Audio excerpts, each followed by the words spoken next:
बिस्मिल्लाहिर्रहमानिर्रहीम। अल्लाह ताला की रहमत, फजल और करम के साथ करते हैं आज की वीडियो का आगाज।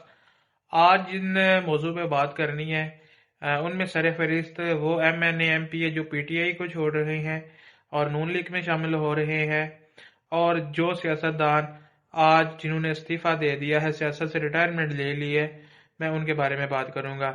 सबसे पहले MNA MPA के बारे में बात करता हूं कि उनका सियासी मुस्तकबिल अब कैसा होगा। तो अगर उनके सियासी मुस्तकबिल के हवाले से बात की जाए तो PTI के जो वर्कर है, PTI के कारकुन है, उन्होंने उनके खिलाफ शदीद एहतजाज किया है और उनके घरों के घेराव की धमकी दी है। और कुछ लोग जो PTI के कारकुन हैं उन्होंने उनके नंबर को लीक कर दिया है और अब उनको उसके ऊपर भी धमकियां वगैरह दे रहे हैं। तो उनका सियासी मुस्तकबिल तो अभी जो नज़र आ रहा है वो बिल्कुल ही डार्क नज़र आ रहा है और सियाह उनका सियासी मुस्तकबिल है। और आगे जैसे कि परवेज हटक, जहांगीर तरीन, अलीम खान, इन सब के साथ जैसा हुआ है सियासी लोटे बनने के बाद, अब उनके साथ भी बिल्कुल वैसा ही हो रहा है। क्योंकि अगर देखा जाए तो इमरान खान ने 180 प्लस, अगर ओरिजिनल तरीके से इलेक्शन होते तो 170 180 प्लस उसने पाकिस्तान से सीटें जीती थी और ये टू थर्ड मेजॉरिटी बनती है अगर ओरिजिनल तरीके से इलेक्शन होते।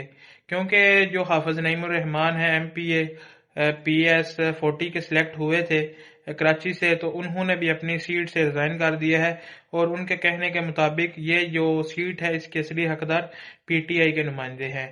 और उसके बाद जो हमारे बहुत ही काबिल एहतराम और बुजुर्ग सियासतदान परवेज हटक साहब, जो सबक वज़ीर-ए-आला KP के थे और सबक वज़ीर दफा भी रह चुके हैं इमरान खान के दौर में, तो उन्होंने भी सियासत को हैराबाद कह दिया है। उसकी जो मेन रीजन थी, मेन वजह थी, उनको 178 वोट मिले थे अपने हलके में, क्योंकि वो सबक वज़ीर-ए-आला पंजाब, सबक वज़ीर-ए-आला KP के भी थे और वज़ीर दफा भी थे। तो उन्होंने उस शर्मिंदगी के बायस सियासत से रिटायरमेंट ले ली। उसके अलावा सिराजुल हक साहब ने अपनी जो पार्टी की क़यादत थी उसको छोड़ दिया है और सियासत को उन्होंने भी हैराबाद कह दिया है, क्योंकि वो भी अपने हलके में बुरी तरीके से हारे हैं।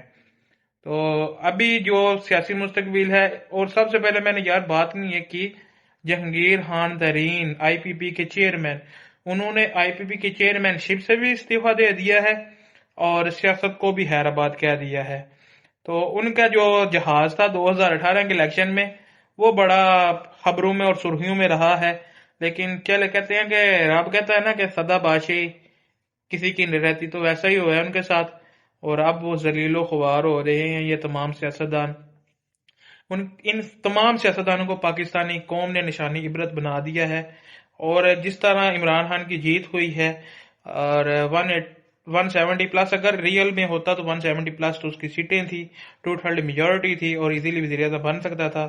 तो अब इनके सियासी मुस्तकबिल के बारे में देख लें क्या हो रहा है, इनका सियासी मुस्तकबिल अब कैसा है। बज़ाहिर तो यही नज़र आ रहा है कि इनका सियासी मुस्तकबिल अब बिल्कुल ख़त्म हो गया है और इनका आगे सियासत में कोई अमल दखल नहीं होगा। हाँ, अगर कल को ये फिर PTI में शामिल हो जाते हैं, जैसे वो अभी नून लीग में शामिल हो रहे हैं या किसी और पार्टी में शामिल हो रहे हैं, कल को ये फिर PTI में शामिल होते हैं तो फिर इनका कोई थोड़ा बहुत हो सकता है। अब तो इनको PTI वाले भी नहीं शामिल करेंगे, पाकिस्तान तहरीक इंसाफ वाले भी इनको अपनी जमात में देखना नहीं चाहते, क्योंकि जो सियासी लोटे होते हैं ना उनका कोई भरोसा नहीं। और जिस तरह फयाजुल हसन चौहान को शिकस्त हुई है ना अपने हलके में, तो उससे वो देख लें कि उनका सियासी मुस्तकबिल आगे क्या है। और पाकिस्तानी अवाम, ज़्यादातर अवाम अब इमरान खान को पाकिस्तान का वज़ीर आज़म देखना चाहती है और वो उससे उम्मीदें लगाए बैठी है। हालांकि मैंने पिछली वीडियो में भी ये कहा था कि किसी भी सियासी जो लीडर है, अगर कोई भी वज़ीर आज़म बन जाता है, चाहे इमरान खान हो, चाहे नवाज शरीफ हो, चाहे शहबाज शरीफ हो, चाहे बिलावल भुट्टो जरदारी हो, या इसके अलावा जो कौम अपना हालात बदलना चाहती है ना, वो पहले अपने आप को खुद बदले। तो यही सूरत हाल है। अगर हमारी कौम अपने आप को बदल लेगी तो इंशाल्लाह इनके हालात भी बेहतर हो जाएंगे, पाकिस्तान की इकानमी भी स्टेबल हो जाएगी और उसमें स्टेबिलिटी आ जाएगी और पाकिस्तान का जो आने वाला मुस्तकबिल है वो भी रोशन हो जाएगा।